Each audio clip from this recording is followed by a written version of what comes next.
Zdravo and hello, everyone. Thank you to all of our Zoom participants and those watching live on Facebook.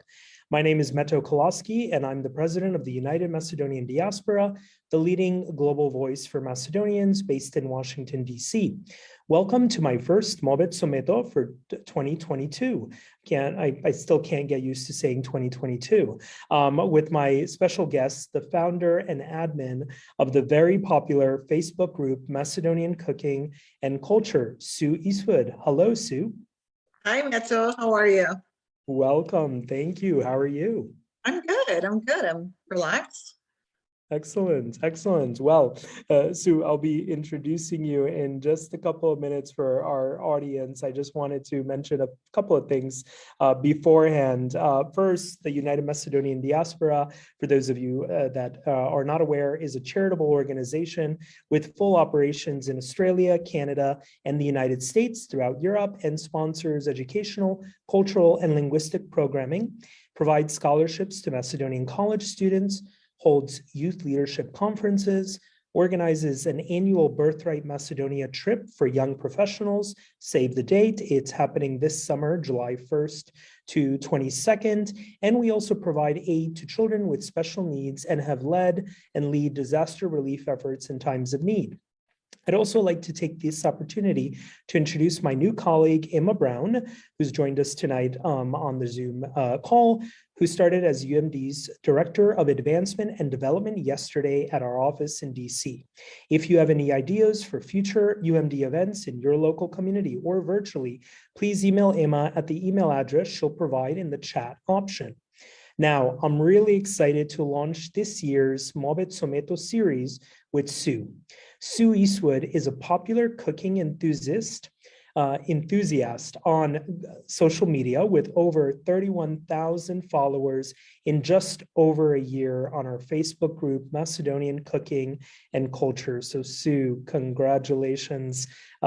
Getting 31,000 followers is not an easy thing to do. So kudos. And she also appears and writes for her monthly cooking page in the publication called Macedonian newspaper based out of Toronto. And so definitely pick up a copy this month and next month and moving forward. As you know, Macedonia is a country in Southeast Europe. The cuisine is influenced by its geographic and cultural influences. Sue enjoys healthy, low-carb meals. We're going to talk about these a little bit later, that are high on flavor and variety, often taking traditional dishes and fusing them with a modern twist. On her many travels, food has always been the highlight that she brings back to her kitchen. She is an experienced TV presenter, having presented on live TV for 5 years on Canada's The Shopping Channel. When she is not managing her Facebook group with her passionate portrayals of her Macedonian heritage and food, she is busy running her successful occupational health and safety consulting business. RMG Consulting Group, Inc. has offices in Toronto and Vancouver and recently opened a Miami office. Congratulations, Sue, on your Miami office. Personally, I'd love to be enjoying Miami weather right now. Yeah, me too. I bet. I think we all need a vacay in Miami and warmer weather. Yeah, the Miami office was very strategic. I love it. It was very selfish reasons. Well, you know, what do they call us? Snowbirds when we go down to That's Florida right. during the winter. So, and literally just popped up in my head, March 6th is a snowbird festival at the Macedonian Oh, Church really? in Palm Beach Gardens. So Oh, hopefully cool. we could all see each other there in person. That's March 6th. I'm going to have to make note of that. Yeah, definitely, and for everybody. But Sue, you were born, and I just learned this. You were born in Bitola, Macedonia, or the city of consuls. And so I'm curious, and I'm sure the audience is curious. When did you move to Canada? Tell us a little bit more about your upbringing.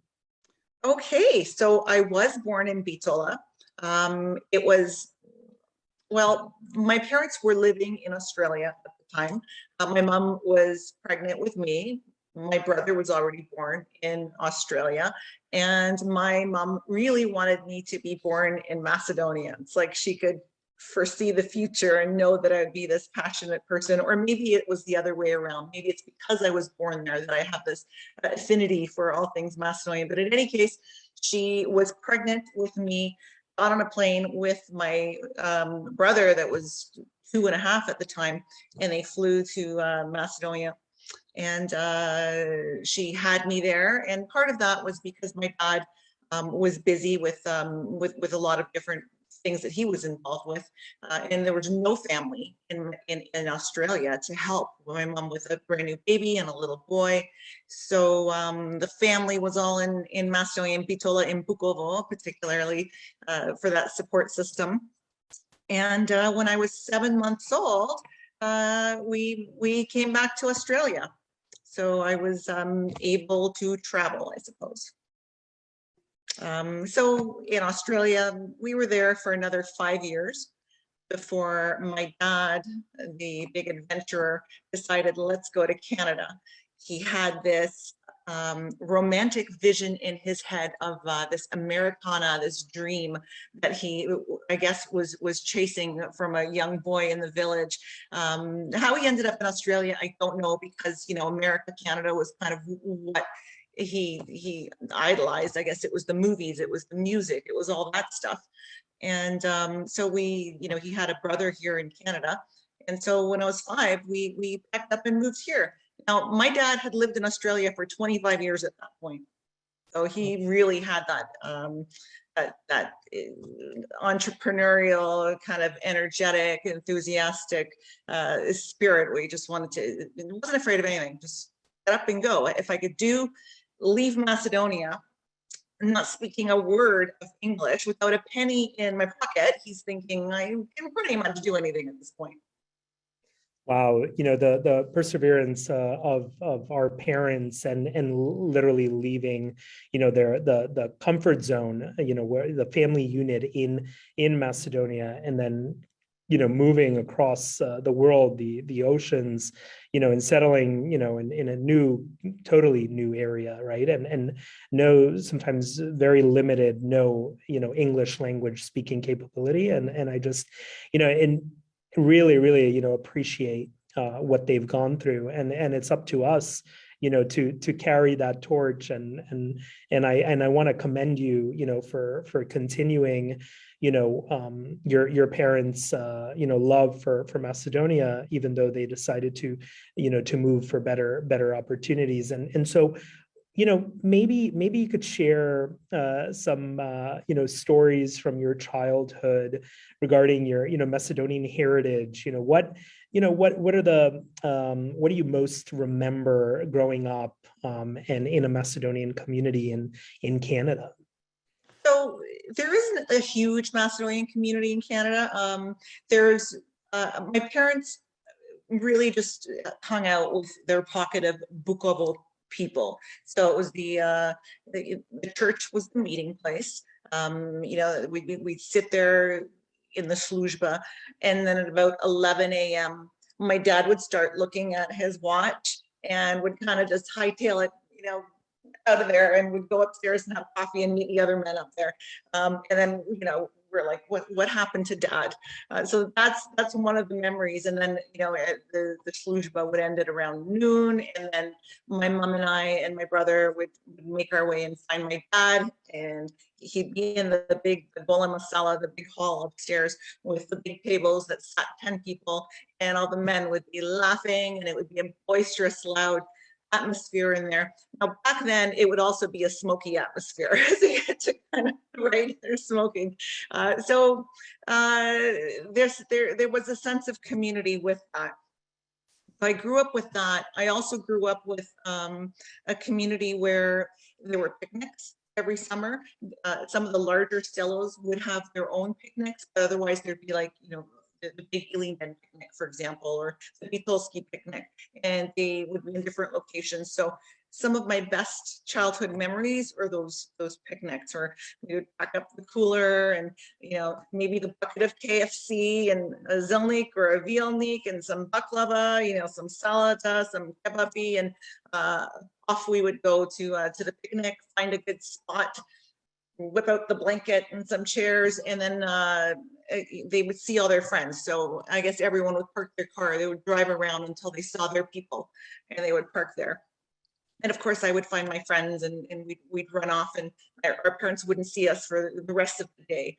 I have wonderful memories of all of that, as I'm sure my generation, all of us do. There's the dances at the churches. We always went to those. But there was a real family unity that I don't know that kids are getting that now. But when my parents would go nagosti, that was like a big thing when I was growing up. And I would always go nagosti with my parents to their friends' houses. And the house would be, the friends' house would be the whole table, so mezina, polno, like beautiful things. And I suppose that's when I started to take note of all these different things that, when I was hanging out with my Canadian friends, I wasn't really exposed to all that stuff. So I have great memories of my parents and their friends laughing, and kashiwa pikazni into the night, and I would fall asleep on the carpet, watching them, trying to stay awake, keeping my eyes open, and then finally my head would go down on the carpet. I just loved that soothing sound, harmonious sound of the muabet, the laughter. I'm a big listener more than I am a talker. So I could just sit there and probably usually would not say a word. I was not one for look at me. I would just like to just take it all in and listen to the wisdom and the tales. So that's kind of sunk in to today, I guess. I truly love that because, very, very similar, growing up and listening to these conversations by people coming over, and, the grandparents, the uncles and aunts, the friends that, of the parents. And, similar to you, my parents brought my sister and I to church. We'd be, listening to the sermon, and then here we are, go into that, space where everybody's, converging and talking and I think that's a lot of the times is, at that, church, festivities and gatherings is where you got to see a lot of the people, in the community, even though, you may have the 2-3 friends that here, there, that you're going over, for the big Slava celebrations and, Christmas gatherings or Easter. But, and when you brought up the whole food display of meze, going to some of my American friends' homes and, okay, do you want pizza, hot dogs, or burgers, or chips, nachos, that kind of stuff, and then you go to the Macedonian, gatherings, and here's this huge table of food with, everything. And so what was your favorite food growing up? Oh, wow. That's the hardest thing you can ask me because there's so many things I love. And zelnik, vielnik, two of my favorite things. Yeah. So whenever my mom would make a vielnik, with feta cheese, yellow sirene, I'm partial to that. I love that. Yeah, piperki, pecheni, any which way you want to, a little bit of garlic, a little bit of oil on it, put some parsley on there. I'm down for that anytime. There was always bread on the table. We were talking about this yesterday, you and I, about bread with every meal. And, I veered away from that as I got older. But I love myself some carbs, but I know it's bad for me. So I make some changes in my diet now. But yeah, growing up, morasha de ima lip with everything. And the day I said to my mom, I'm going to have it with his lip. Oh, the looks I got around the table was like, is she nuts? Yeah. So what? yeah, I know. That was just a concept that they had never heard before. But I remember going to my dad's village, which is not so far from Bukovo, from Belica, Kičevo area. It's on the way to Bitola through the Mirhisar. And I remember my baba would, put this whole display, and she'd expect us like, eat. And I'm like, I can't, Baba, like too much, food. And I'm sure you've had, similar experiences going to Macedonia or friends' Oh, places. oh, even now, like I'll go to my parents' house, my mom will be making all this food, and I'll say, Mom, don't do anything. Like I'm on a diet. I'm on a diet. I'm always on a diet, but I'm like, I don't want to say no. I'm going to eat it all because it's so good. So she says no. Oh, sorry, there's my cat. I love Nema diet. cat's name. So that's Shiva. Oh, hi, Shiva. So my mom says, when you come home to the family, there's no diets allowed. I love it. I love it. Well, and we're going to get to a diet question really quick because I'm really curious. But what is a food that you disliked growing up? Like for me, olives, and I still hate olives. So, I don't really have one. I know a lot of people would say like piftia. I see that in my group a lot, oh, piftia. Ooh. I loved it. I loved piftia. That was like a big highlight of the year when we would go in the cellar and my mom would have the bowls of piftia lined up on the shelves in there. That was like, she'd be like, stay away from the piftia. Don't eat it. Don't eat it. It's not set yet. So I just like, restrain myself. I like liver, I like onions, the way Macedonians make it. It's so delicious. I could never understand my Canadian friends that were like, ooh, liver, ooh. And I'm like, it's delicious. What? So, no. How would you describe piftia to a non-Macedonian audience? I'm curious. Meat in a clear jello with garlic. Okay. And would you say pork was primarily pork, I guess? Pork, yeah. Okay. Well, for the audience listening that doesn't know what pizza is, I'm kudos to you for eating it. My parents made it recently over the holidays, and I was like, yeah, I'll let you all eat it. Oh, it was good. It was I don't know, it was a real treat. We were exposed to everything as kids. I guess in the Macedonian household, we were allowed to drink wine at the table. We could have coffee in the morning for breakfast. So I did anyway when I was like 8 years old.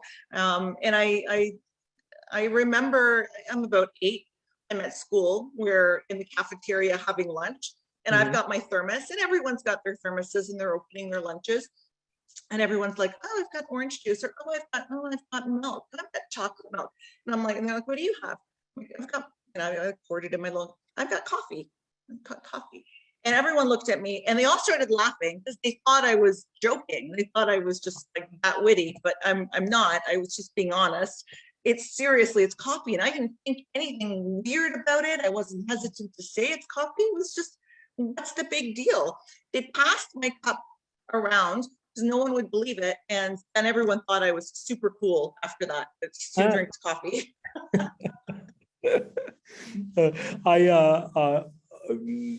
I can't not start a day without having, Macedonsko coffee in the morning. Like that's like my tradition, and I have to, have it. And I was talking to a friend. I was like, I'm bringing you a jezve and coffee just so you have it at your home. You cannot, a Macedonian house cannot not have a jezve.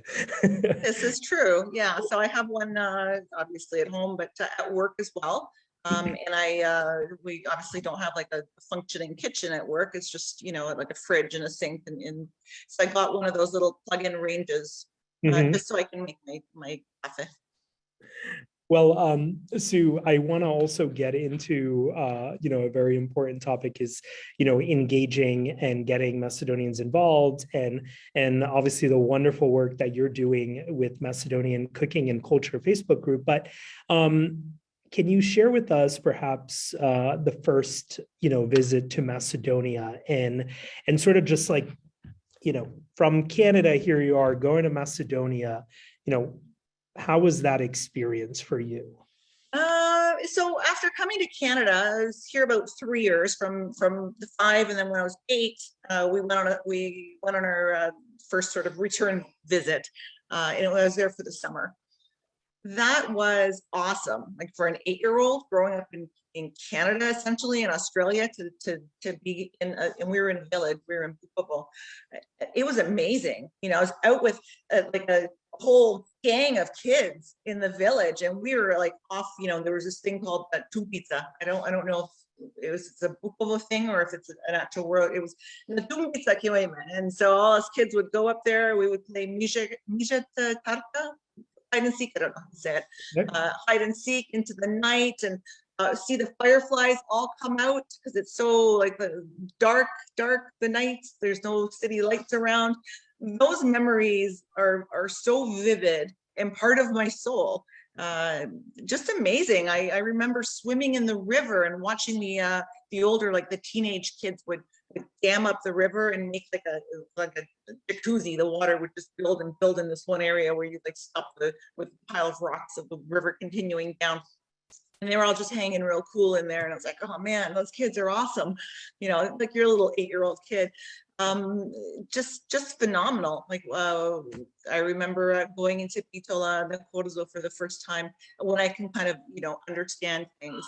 And of course I had, is like legend in my head, the stories my mom and dad would have of Corzo and courting and as teenagers and how they would put their best outfits on and go down and socialize and walk back and forth, and the girls are arm in arm, the guys are there smoking and all cool in their best cool outfits, and they would just eye each other and that flirtation would start. So I had these romantic, wonderful imagery in my head of all of that. So to go and to stepping into it, I see it with rose-colored glasses before I even see it in my mind's eye. So it was all wonderful to see.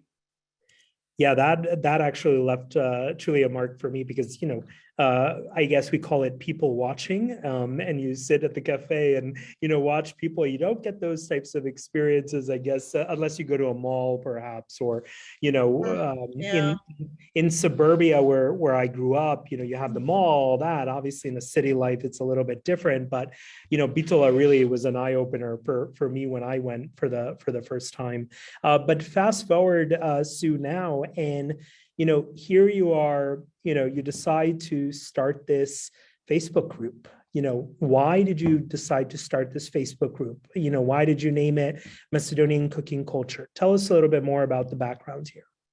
Well, for me, I find that these English-speaking Macedonian groups are really important to connect all of us that grew up outside Macedonia, that are looking for a way to reconnect with a culture that we never really had an opportunity to grow up into, and we never had an opportunity to be around Macedonian people. So there was several groups on Facebook that started that pioneered that concept, and I loved it. I loved it, and I wanted to keep doing it, and I wanted it to do it on my terms, my way, and so I started my own group. And I could do it on my terms, in my way. And it's an all-inclusive way. It's not just cooking, it's culture. I like to tell stories.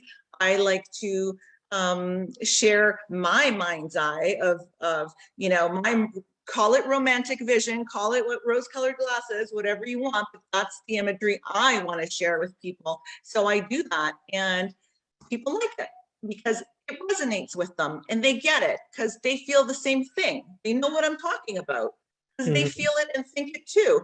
And I didn't know that until I started telling these stories and sharing some of my memories, and people were like, hey, I have the same memory. So it's super cool when you are in a group with 32,000 people and you can all resonate and get each other and be on the same page. So that's why it works. You know, I always say, you know, we're one big Macedonian family all over the world. You know, yes, we're very diverse, coming from multiple different areas of, you know, geographic Macedonia. But there's definitely something that brings us together. And, you know, in our opinion, it's really the Macedonian food and the culture. You know, what else is really uniting us. And that's why I think, what you're doing is so important, on social media. And, and obviously we spend a lot of time on social media. I'm sure you do too. I do, I'm sure all the audience members are, that are watching are also spending a lot of time on social media. And it's like, how do you pick and choose what you're, you'll see something and then, okay, do I spend time on this? Do I not spend time? All that, like, so what do you, what do you want people to take away when visiting, your Facebook group? What's the most important thing? I want it to be a safe, happy place, number one. I don't want them to feel like, oh, I'm gonna get attacked. People are gonna make fun of me. No one wants to hear what I have to say. I don't want people to feel that. I want people to feel that this is a place where they're gonna log on and they're gonna get a smile on their face and they're gonna have this warm, fuzzy feeling, like they're with their friends. They're walking into that group, that family at the table with the meze, and they're going to listen, even if they don't want to talk, they're going to just listen to everybody else and fall asleep peacefully listening to that, like when I was a little kid. So that's what I want them to experience coming into the group, whether they're contributing or not. There's people, not everyone's a contributor. Some people just like to log in and read and be able to resonate and connect with people, have something in common with people in this group that they aren't seeing anywhere else in their world, in their environment. So many of our members are, Australia, Canada, America, like Germany, England, like all over the world. So they're looking to fulfill that space in their heart, that warmth, that growing up, that feeling. They want to recreate that and connect with that because there's some fond, wonderful memories there of growing up in a Macedonian household, and they want to get back in touch with that and be with people that get that and understand them and know how they grew up and grew up like that too, and talk about the foods that they hold so dear to their hearts, and maybe learn something new. I find so many of our members are learning something. They're trying recipes. I'll post a recipe and I'll have like 10 people post the same recipe and tag me. I tried it. It was awesome. It was easy. So I love that. We're suggesting to people, feel free to ask questions and pop them into the chat, and we're definitely going to open it up to the audience. What I'm very interested in, and obviously you started this 1 year ago, and at the height of COVID. And so, here we are a year later, we're still, dealing with COVID. And so, what are some goals that you may have, to take this group to the next level, in-person meetups, different projects, like what would you love to see in the future?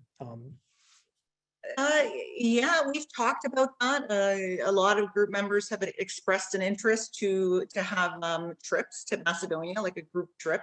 Mm-hmm. It's definitely on the horizon. It's something I'd love to see. We're like a family now with so many of the members. I feel like I know them. They probably feel like they know me. Sometimes I'll just see a dish, like a food, and I'll know who did it before I even see the name. So that's really cool when that happens. So how awesome would it be to meet these people in person and have these connections, like you have these relationships where you talk every day or communicate or something, or even liking something. It's acknowledging that, hey, I see you. So how cool would it be to actually see them? I think that would be a really awesome thing. So yeah, with restrictions being lifted around the world, that's definitely a possibility now that we can start to embrace and look at and look forward to. Excellent. Well, if I definitely would love for you to connect with Emma, who is organizing a lot of UMD events. And if she could be of any help, to you and the group, I'm sure we'd love to, have some kind of meetup at a different conference or, upcoming event. And, we have several questions being popped into the chat. And, one interesting question, and forgive me, I have no idea what this is, but, did you eat potfus, pokfus as a kid? And maybe, one of our advisory council members, Jim Pavlik, could kind of elaborate on that. I don't know if you know what it is. No, could you say that again? It's POTFUS, POKFUS. It's different, I guess, dialectal pronunciations. Not sure. I'm Jim, not, nothing is coming to mind with that. I see the word. Potfus Is homemade. yogurts. Okay. Yeah. So yes, the answer is yes. Yes. My mom made homemade yogurt, absolutely, and it was awesome. So I remember the towels and the tablecloths and everything on this pile of things on the counter, and my mom was like, "Oh no, that's yogurt from." I'm like, okay, and yeah, it was awesome. It was like the typical Balkan style yogurt that we see everywhere now, but we got to have it homemade. Thank you, and sorry, thank you, Tina. I think she put the potkwas, and I always am astonished when people are making yogurt out of like a spoon of yogurt from the store, and here they are mixing it with water and letting it potkvasi, as they call it, overnight in the fridge. Well, now that makes sense. Now that potkvas, I'm putting the words together and it all makes sense. Of course. Yep. Of course, it's called potkvas. And so Tina in the chat says, Sue, I would just like a moment to say thank you. Your efforts in this group are seen and appreciated. I also highly commend you for keeping the tone of the group a positive one. And she wants you perhaps to elaborate on growing up in a Macedonian Canadian, community like the stronghold that is Toronto. It was awesome. I loved the Macedonian dances, because at our church, Sveti Clement, they would have like the oros and the folk dances upstairs, which I loved. I loved getting in there, and I would get involved in every single oro. But often downstairs in the basement hall, there would be like a disco for the kids, right? So everyone would meet, and we all hung out, and we all knew each other, and we all took it to that next step and all got together on weekends. It would meet at different clubs, and would go to Howard Johnson's in Markham, and there'd be like a table with like 20 of us sitting there, and everyone would be in the club, and you'd know everyone in the club. So we did take it to that next level, and all became had our own community as a result of that. It was awesome growing up with that. Thank you, Sue. Ryan Miller, which who the founder of Zelnik from Ohio, who's trying to bring Zelnik to mainstream America, just wanted to offer his support for your mission of creating a judgment-free zone, and he thinks this group does a great job of that, and I couldn't agree more. And a question here from. Yeah, definitely. Thank you, Ryan. And Robert asks, what are some of the aspects of Macedonian culture that have influenced its cuisine? Well, some of the aspects of the culture, definitely 500 years of Turkish occupation has left its mark in a good way. So definitely in a lot of our cuisine, there's, like baklava, like, Tusko cafe. There's, a lot of the dishes that I see, and then I'll, have some friends from the East or from Turkey or elsewhere, and they're similar dishes, similar flavor. So there's that. From the South, we have our Greek friends. I don't think there's anything that we've taken from them, maybe the other way around.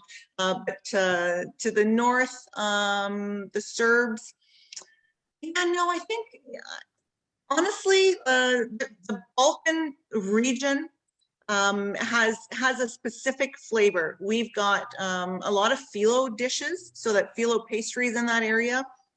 A lot of our manjas, our dishes are prepared with what's abundant geographically around in Macedonia.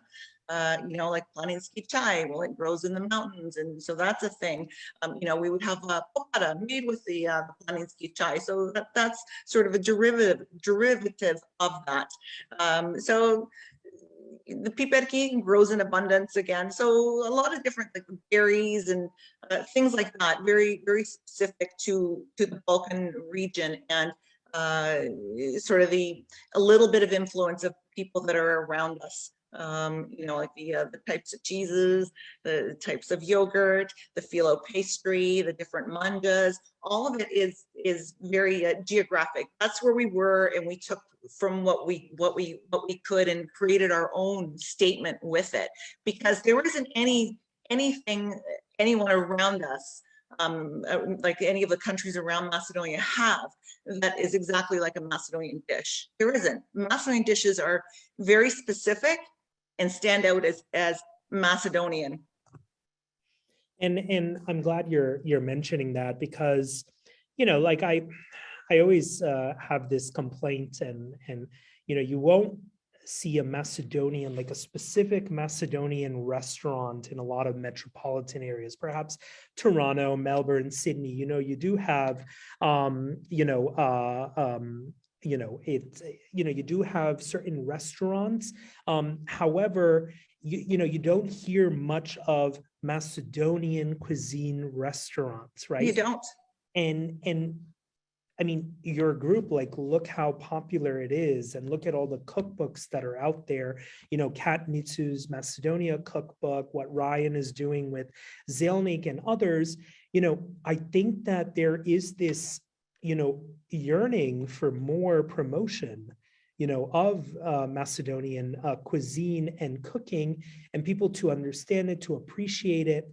So, like, what is your advice to somebody trying to, let's say, wants to open up a restaurant just on Macedonian cuisine, I would say go for it, because once people try it, they'll love it. We know that. It's amazing. Our food is one of the best cuisines in all of Europe, perhaps all of the world. There's no other graf like our tafce grafte. Come on, there's nothing like it. Our kebabi. I mean, come on, the way we do piperki, it's amazing. So there's so many amazing Macedonian dishes, but people have never tried it. I know with Rob, my partner, once he'd never tried Macedonian food. So my cooking was his first exposure to it, and he loved it. So when I asked him to meet my parents, and he was coming over for lunch, my parents, my mom got on the phone with me, and she said, "Oh, just like a hamburger to munapram." And my dad was a bira, because he's like Canadian. And I started laughing. I'm like, you guys, like, you're really pigeonholing him as like hamburgers and beer because he's Canadian. I'm like, he doesn't. And I told Rob, and he was laughing, because he's like, that's exactly what I don't want. I want like this Macedonian cooking. Like, I just feel so spoiled having that. So yeah, if people try it, they're going to love it. And with Macedonian cooking and culture, definitely one of my goals is to promote our cuisine and expose people to it. And I'm just putting it out there. Having it in the English language, I'm really encouraging people from around the world, different nationalities, to join in and learn about our food. And many do. It's really amazing when there's a non-Macedonian person that is following us, and they post their dish. The group members love that. They get all sorts of hurrahs for doing that. So we all love that. No, definitely. And when I bring friends to Macedonia, or when they taste the tafce grafce and all that, they're just amazed, and they're like, why weren't we introduced to this thus far? Why did we wait so long? And obviously a lot of people around the globe are curious about different cuisines, different foods, and I think now's our moment as a Macedonian community. Let's showcase, and you did this on TV in Canada a few years back. I remember, what did you for the audience purposes, like, what did you pick to showcase on this TV program? So it was on Rogers TV, which is a big national TV provider, and they were featuring ethnic cuisines. So it was a week of ethnic cuisines. So every day it was like a different cuisine. So I, was asked to, prepare Macedonian food, and it was in support of a Karasaga festival. So it's a festival where the different ethnicities that make up the colorful salad that is the GTA, the Greater Toronto Area, is a cultural event. So they were promoting the different cultures. So I thought, okay, I don't want to pick any one specific food because, like I already said before, I don't have one specific food. I love all Macedonian food. So for the show, with the hosts, I wanted to prepare because it's kind of easy, and I figured it wouldn't be too complicated for the viewers. I did pulnati pipetki, but I also made krofni. I had them displayed on a plate, and a vielnik. I made a vielnik and had that displayed. Kozinyak, I had that on display. I think that was it. So just a few things on display, but I focused on one thing to kind of walk them through. Because to me, those things are really Macedonian.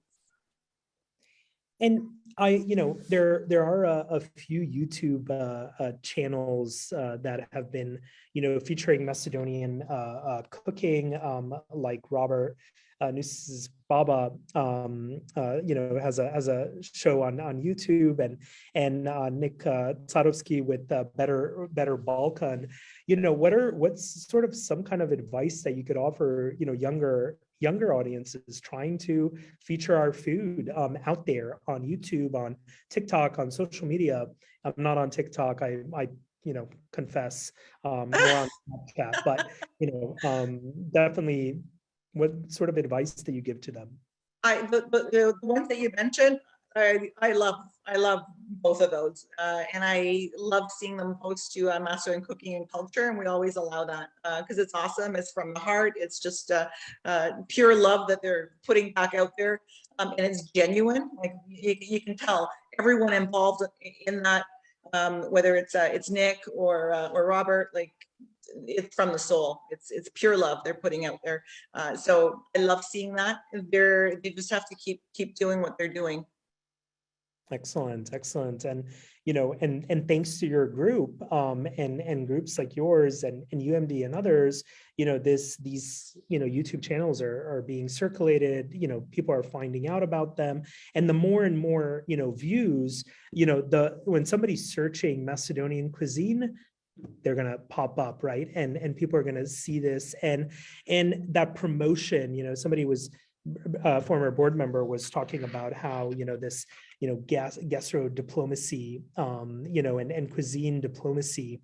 And it's so important for Macedonians because, a lot of people don't know who are the Macedonians. And I think it's the food, it's the cooking, that you're bringing up, and the culture aspect of things, gets people kind of more interested, and then they learn, and then they want to investigate more. Well, who are the Macedonians? They produce such great food like Dovcha Glavcha that you mentioned, or Zelnik or others. Obviously, there's so many different words for Zelnik out there from the different communities, right? That's a pretty cool thing, and I am glad you mentioned that. And it's always a great discussion in the group, because what I call maznik, someone else might call vielnik, someone else might call pita, someone might say, hey, that's a banitsa, someone else might say, hey, it's a burek.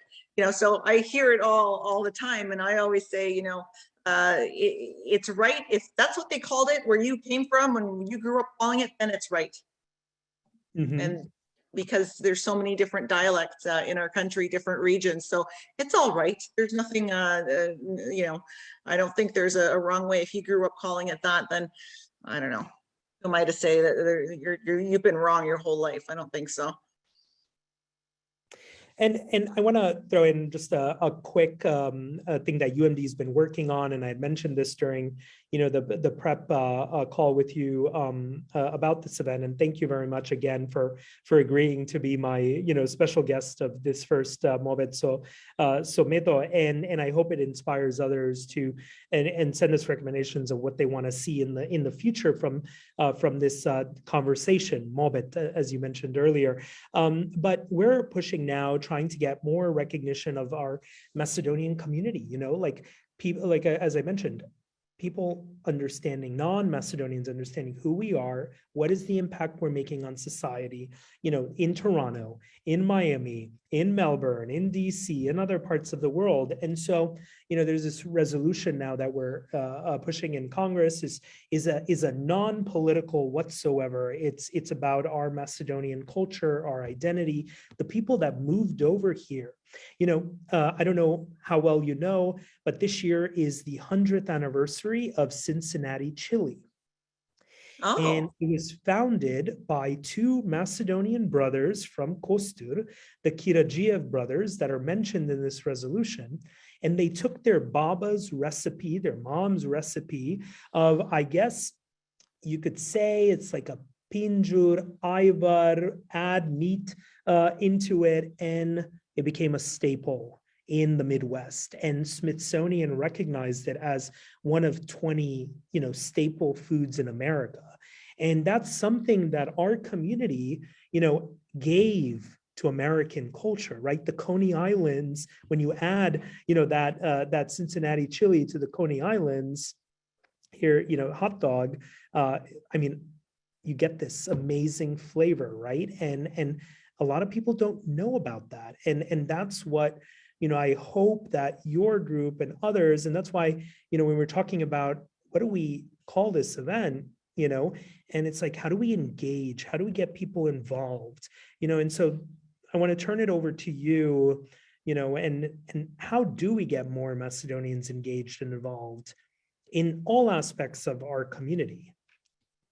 I think you've got to keep it a positive thing that people want to be part of. The problem with it's not a problem, but there's so many negative feelings people get when they're thinking of politicized issue. So there's a lot of Macedonians that are really super patriotic, and that's great, but they perhaps take it a little too far and it becomes negative.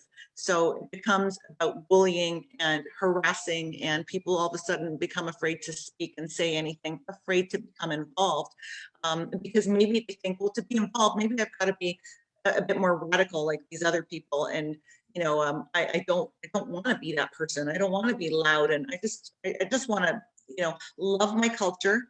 And I want to feel good about it. I just want to connect with people that come from the same background as me and share the same great memories.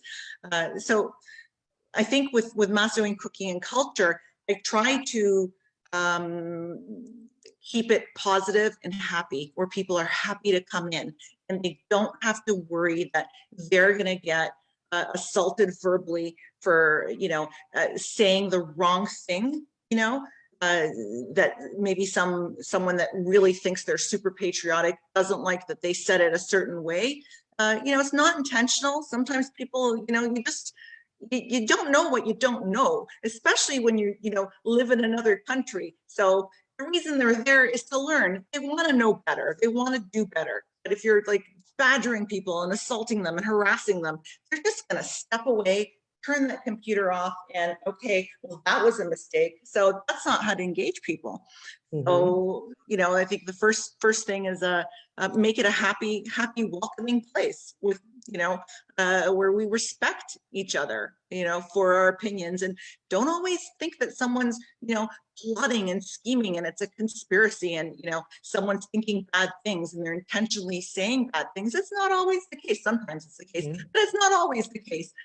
Sometimes people truly just don't know. So, I'm happy to give people the benefit of the doubt and show them, patiently explain things the right way. If they continue saying things, in a way that's going to be offensive to people, then hey, maybe they're just a troll that's there to cause trouble. In which case, I get rid of them. So that's easy enough.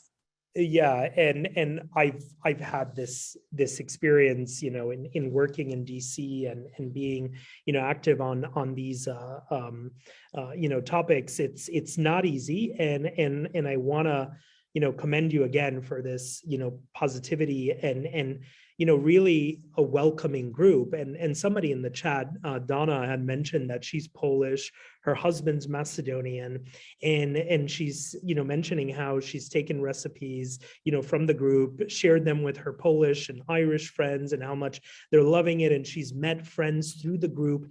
And I love that is, we're all becoming friends as a result. Like I remember, Sue, you and I met at a Macedonian embassy event when we were promoting the first ever Macedonian music CD of the Smithsonian. And I want to say, wow, this was like 2015, maybe in Yeah, DC, you're in DC.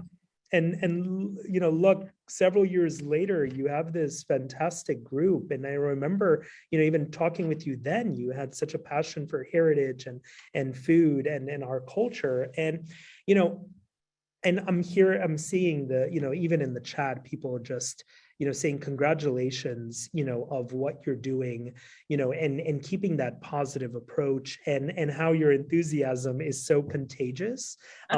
So, Yeah, well, you can't teach that, you can't buy that. That comes from in here, right? So, yeah. When you're saying like, what advice do I have for people? It's got to come in here, and that's it. So if you have it, don't be afraid to share it. Don't be afraid to be authentic. I think people like that. People can spot that. So if you're authentic and you're true and you just say what's on your mind, people are going to be able to relate to that, I think. Yeah, no, I agree. And humble. And, before, when I mentioned the Donna being Polish and married to a Macedonian, we have a lot of Macedonians that are, married within other communities, right? And so, raising children in mixed marriages, and, having grandkids of mixed, marriages. How do you keep the heritage alive for the second, third, fourth, fifth generation? It's tough, for sure. I think as a parent, and I can definitely relate to that. My boys, did not grow up in a Macedonian, wholly Macedonian households, half English, like British, and half Macedonian. So, everything around them was English speaking. Christmas, everyone celebrating Christmas. Well, that just happens to be what their dad, celebrates too, the 25th, and, Easter, or, all the different little things. So they could relate to all of it. So I had to really just kind of nudge in there and, really, really extra loud talk about being a proud Macedonian. So my kids, when they think of mom, they're like, Mom, the proud Macedonian, loud and proud Macedonian. It's because you kind of have to overdo it when there's just one of you, promoting that. So I think I've done a good job, though. My Alex has in Kirilica a tattoo that says familia. So it's, it's probably not the correct Macedonian word. I think there's a better word, but hey, he gets the idea. The intention's really good. So they're really proud of their Macedonian heritage. I and love notice it. his name is Alex too, so he's got a kind of There's a reason. There's a reason you named him Alex. Absolutely, and he knows it.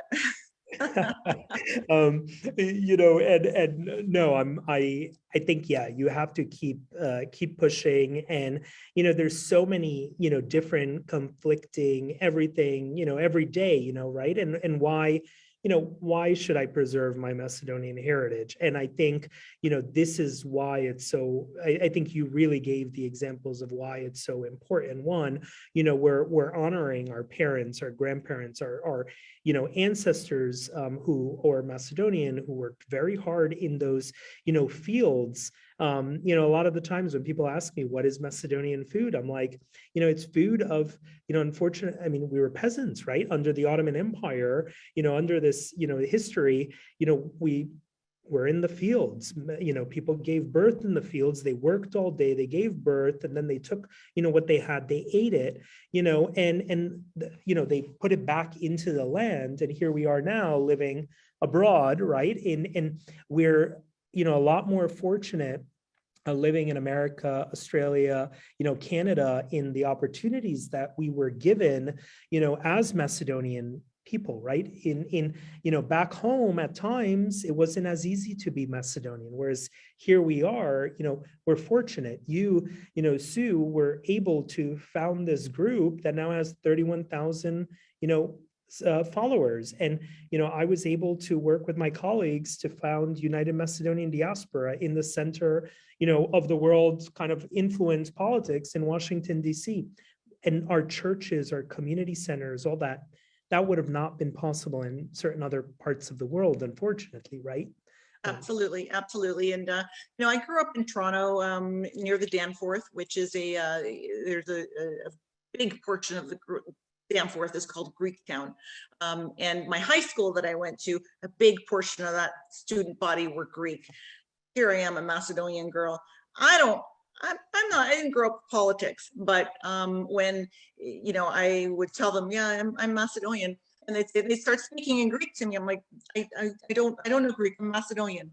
So, and of course, all of the narrative would begin. So my entire life growing up as a child going to school was defending Macedonia, defending that my country exists, my language, my heritage, my everything to do with Macedonia. So perhaps that is why I am this way.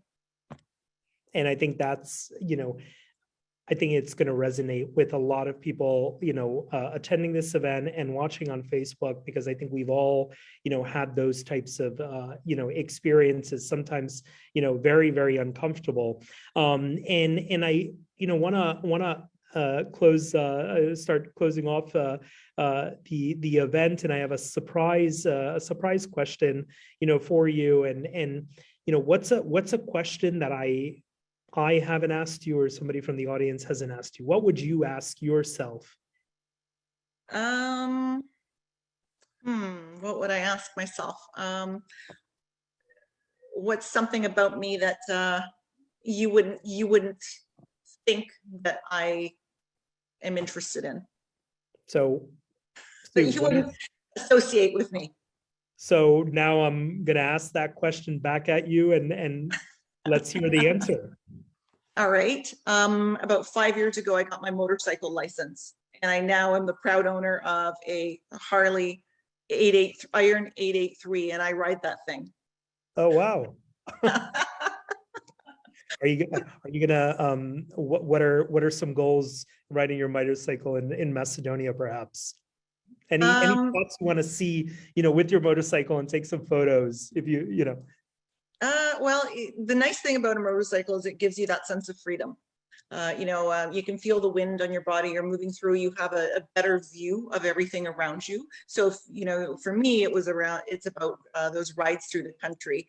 It's like in the old days, maybe if I had a horse, I would ride a horse through the country. But nowadays it's country roads with the motorcycle. It's my equivalent to that. So I think riding a motorcycle through the much of Macedonia would be absolutely extraordinary. Wonderful. I wouldn't be able to ride a motorcycle. Maybe I'm just too afraid, perhaps.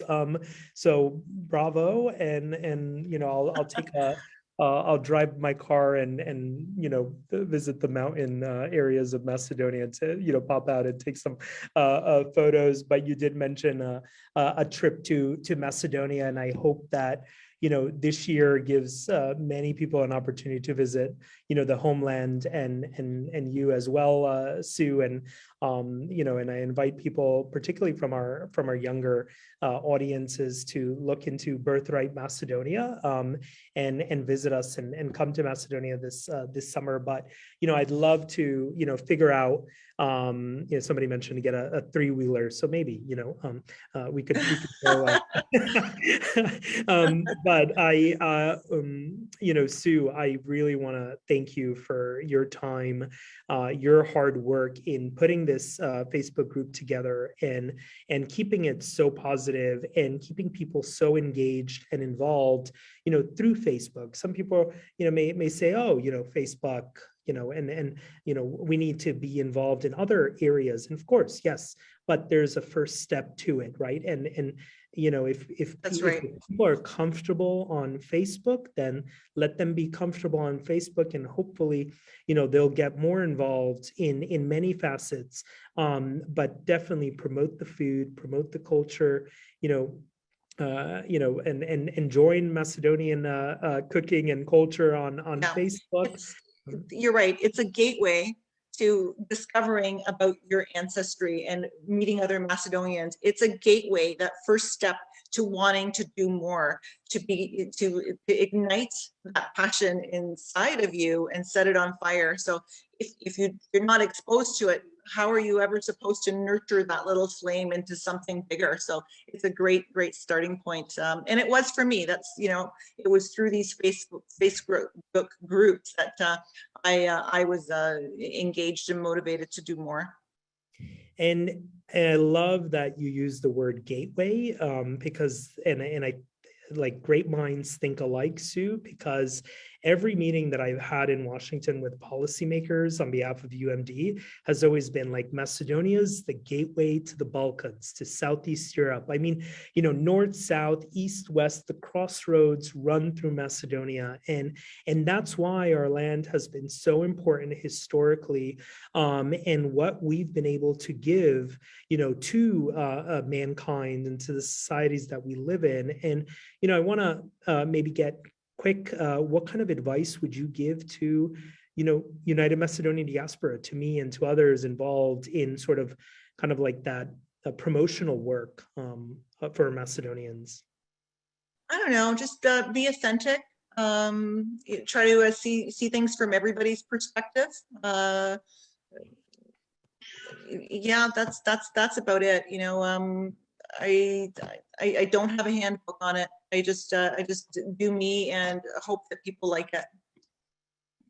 Excellent. I like authentic, and positive, and gateway. We've had some really good words tonight, Sue, through this discussion. I think people are, leaving a lot of comments on Facebook and on the Zoom chat about how positive and how grateful they are, for what you're doing, and from a UMD perspective. And I'm glad that we've had this synergy, to have this conversation. And I hope that this is the start of many in the future. And I hope that it inspires others to get involved in promoting our Macedonian, food and cuisine. And so I want to thank you again, Sue, for this wonderful Muabet, so Meto on a Wednesday night. I know some of our folks are listening. Thank you for asking me. It's been a lot of fun. It hasn't been an hour yet, has it? We've gone a little bit over an hour. I'm happy to Holy moly.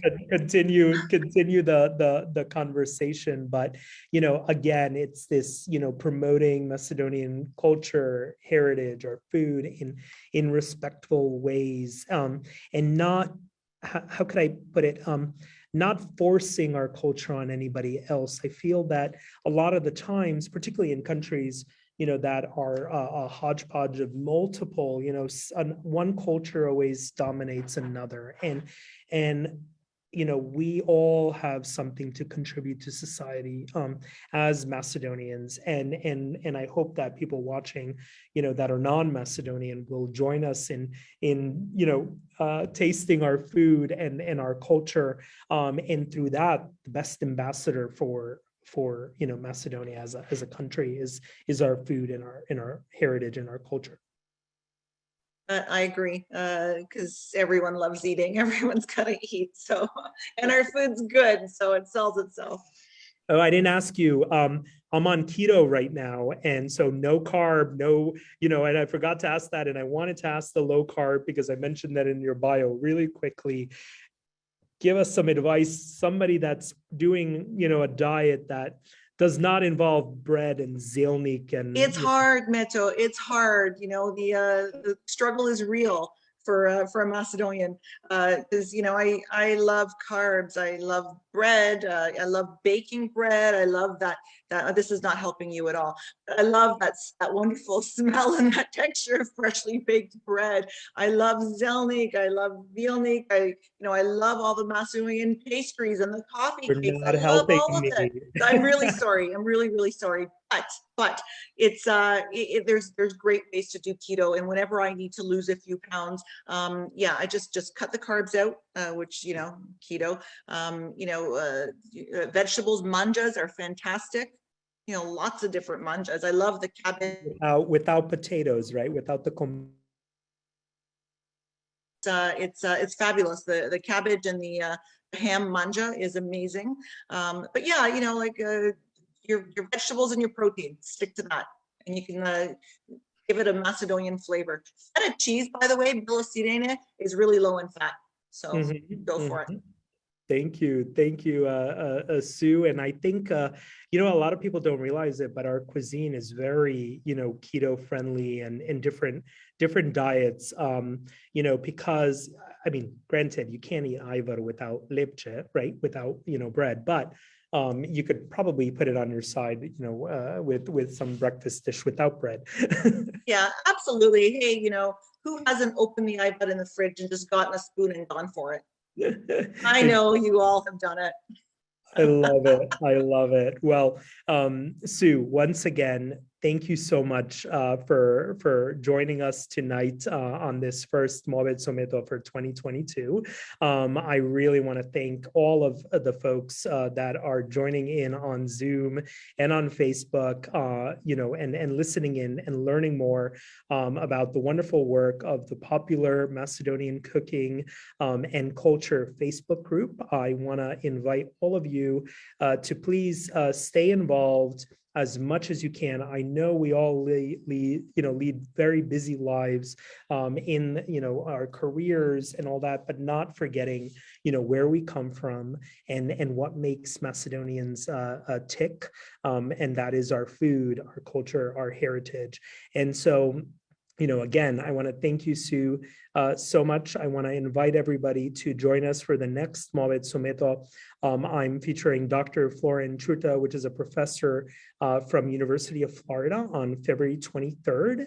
And he will be talking about the topic that I'm sure is burning amongst everybody, is the Slavs of Macedonia. And so join us for that. We'll pop in the link in the chat for people to register, but please feel free to visit us on all of our social media, United Macedonian Diaspora. And again, please make sure you follow the Macedonian Cooking and Culture Facebook group and really pay attention to what Sue and others are posting in that group. And I'm looking forward to working with you, Sue, in the future in promoting our Macedonian food, culture, and heritage, and really doing some meetups in person. I think we're all ready to try all that wonderful food on the table, that spread that you mentioned earlier when you would go to your parents' friends.